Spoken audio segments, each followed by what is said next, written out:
Muito obrigada. Cumprimento todo o pessoal da Rede Alesp, as pessoas que nos acompanham, também os deputados Dr. Jorge do Carmo, professor Janazzi.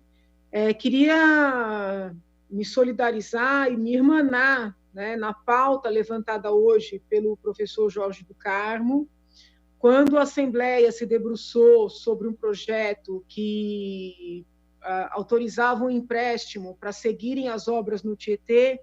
Eu visitei toda a região, né, que foi mencionada pelo Dr. Jorge do Carmo, especial o Parque Helena, né, toda a área ali de São Miguel, Itaim Paulista.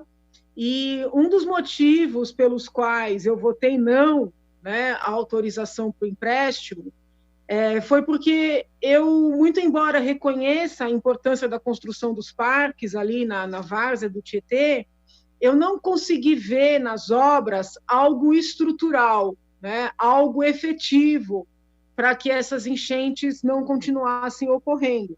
Aliás, foi nas inspeções que fiz para deliberar sobre esse projeto que eu descobri que praticamente 98% do esgoto de Guarulhos era despejado, ainda grande parte no rio Tietê.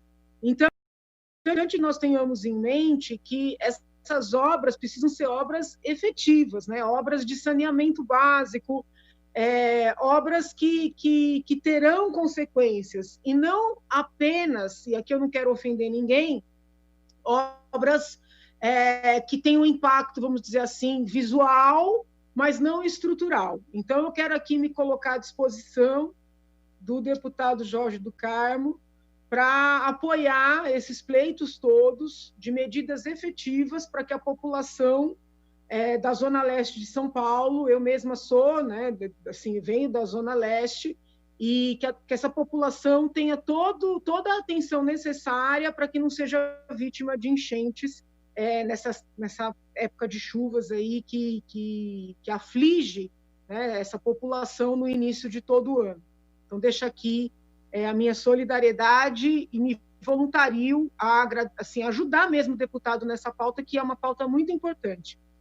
Com relação à fala do deputado Gianazzi, eu vou primeiro tentar ver os detalhes do plano de retorno às aulas. Eu confesso que vejo mesmo com preocupação esse retorno, porque, como já disse aqui na nossa tribuna virtual, muito embora proporcionalmente os números no Brasil sejam menos significativos do que nos outros países, eu sei que, em absoluto, os números são muito altos, mas proporcionalmente à nossa população, os nossos números, sobretudo de morte, não são tão elevados como outros países. Tá? Muito embora isso seja um fato, nós temos um número maior de jovens, de crianças, adolescentes e jovens mortos, quando comparados com outros países. Então, eu fico, sim, preocupada com a retomada das aulas, mas eu prefiro me debruçar sobre as regras que ainda vão ser anunciadas de maneira mais detalhada, para apenas depois me manifestar. Tá? Então, fica aqui o registro da minha preocupação, mas eu vou olhar as regras no detalhe para poder falar com maior consistência. Nesta primeira fala, eu queria anunciar que eu consegui agendar um horário para conversar com o doutor Dimas Covas, em nome do Butantan, a respeito da vacina, objeto de uma parceria, né, entre São Paulo e China. Eu solicitei essa audiência, agradeço aqui publicamente a receptividade nessa solicitação, porque eu estou ainda muito preocupada com essa parceria, não só no aspecto da contratação, mas no aspecto dos protocolos para a realização de pesquisas com seres humanos. Eu já falei aqui, reitero, que encontrei matérias mostrando alguma restrição do próprio povo chinês, né, com vacinas desenvolvidas por esta mesma empresa. Então, eu quero ouvir o doutor Dimas Covas, que é um profissional que eu respeito, e nas reuniões que fiz com a senhora Procuradora-Geral do Estado e depois com o secretário de Saúde, obtive a informação de que ele seria a autoridade responsável por esta parceria. Então, amanhã no horário do nosso plenário, estarei em reunião, né, com o doutor Dimas Covas para obter mais detalhes sobre essa tal vacina. Também gostaria, eu fiz uma listinha aqui dos pontos, de reiterar algo que disse durante a participação do secretário da Saúde na nossa Comissão de Saúde, tenho a honra de integrar, reiterar que eu entendo firmemente que São Paulo, o Estado de São Paulo, precisa mudar o protocolo para que os médicos da rede pública, como já fazem os médicos da rede privada, ministrem medicamentos aos pacientes de Covid já no início dos sintomas, tá? Eu criei essa convicção depois de ser eu mesma acometida pela doença e de perceber que meu quadro agravou demais, porque eu seguia a orientação, que era praticamente de todos, né, de ficar em casa esperando os sintomas, vamos dizer assim, se manifestarem de maneira mais intensa.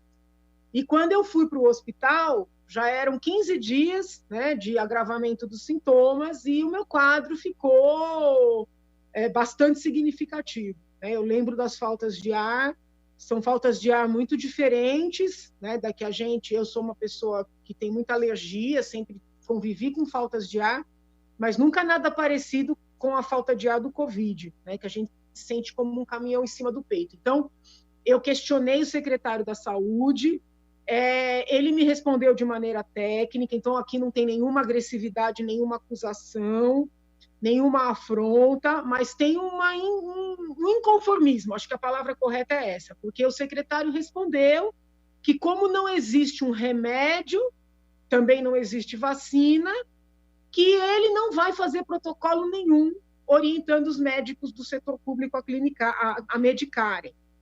E o que eu tentei dizer durante a comissão, e venho dizendo nas minhas redes, venho dizendo aqui nas minhas entrevistas, aqui no plenário virtual, e acabo de fazer um requerimento à Comissão de Saúde, o que eu venho dizendo é o seguinte: as evidências médicas, né, mostram que aqueles pacientes que são medicados no início dos sintomas, esses pacientes, em regra, não têm um quadro de agravamento, não vão para a UTI, né? E as pesquisas mostram que mais de 80% daqueles que vão para a UTI são entubados, vêm a óbito.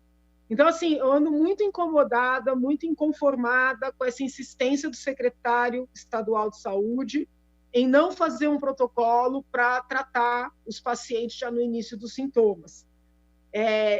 Acompanhei entrevistas de vários médicos, de hospitais, assim, referência, médicos que, inclusive, adoeceram, e todos se trataram com remédios logo no início e tratam seus pacientes com remédios logo no início. Eu não acho justo que o paciente SUS em São Paulo não tenha acesso a essas receitas, não tenha acesso a essas prescrições.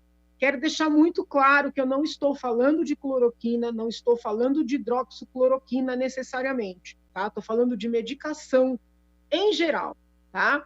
No Amazonas, em vários estados do Nordeste, os médicos estão prescrevendo kits de medicamentos, alguns com cloroquina, alguns com hidroxicloroquina, outros sem essas substâncias, mas o paciente não sai sem uma medicação.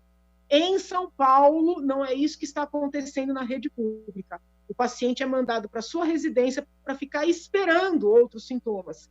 E todo mundo sabe que o Covid é uma doença traiçoeira, o agravamento dos sintomas acontece de maneira muito rápida, e eu não acho justo o que está acontecendo no estado de São Paulo, né? Fica aqui esse registro, acabei de protocolizar aqui na casa um requerimento para a Comissão de Saúde para convocar o sucessor do doutor Davi Uip no comitê técnico que orienta o governador do estado, porque eu quero ouvi-lo a esse respeito.